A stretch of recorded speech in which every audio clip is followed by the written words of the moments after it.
alors qu'il clamait depuis des années être le fils illégitime d'Alain Delon, au point d'attaquer la star en reconnaissance de paternité. Harry Boulogne est brutalement décédé dans la nuit du vendredi au samedi 20 mai, dans son appartement parisien, à l'âge de 60 ans. L'affaire de filiation se trouvait alors dans l'impasse, puisque le tribunal d'Orléans où la plainte avait été déposée s'était déclaré incompétent pour juger l'affaire en raison du lieu de résidence, la Suisse, d'Alain Delon.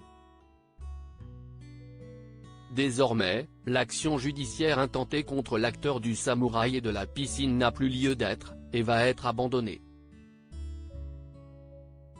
Après le rejet du tribunal orléanais, Harry Boulogne n'avait alors pas eu d'autre option que de se tourner vers la justice suisse ou allemande, d'où était originaire sa mère, Nico, la chanteuse du Velvet Underground.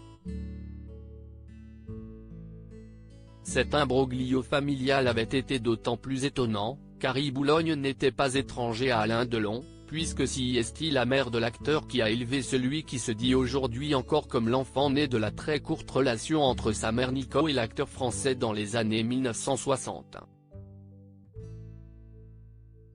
Lorsqu'il avait été informé de cette action en 2019, quelques mois seulement après avoir fait un AVC, l'acteur césarisé avait été bouleversé, comme l'avait indiqué Christophe Ayala, son avocat. Il a pris connaissance par huissier, c'était brutal.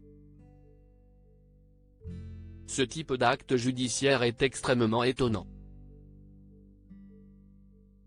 Et d'ajouter, si est une totale surprise de recevoir une demande en justice d'une personne de qui vous n'avez plus aucune nouvelle, plus de 40 ans après les faits. Edith Boulogne l'a élevé comme son fils. Si est en effet par Edith Boulogne, la mère d'Alain Delon dont il a hérité du nom, car Harry Boulogne a été élevé comme un enfant caché pendant près de 2 décennies.